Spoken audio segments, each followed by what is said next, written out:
So guys, good evening. So pupunta kami ng IBT ngayon. Kakain kami. Doon kami mag-dinner. Sabayan kami. Let's go.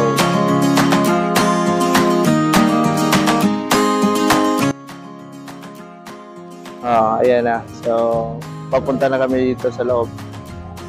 Kain na tayo ng only rice dito sa loob. May libreng sa loob.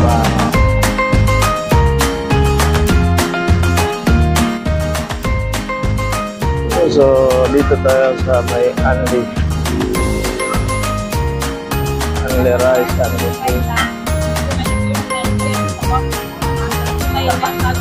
Okay. Ilan kayo, sir? 30? Dalawa lang?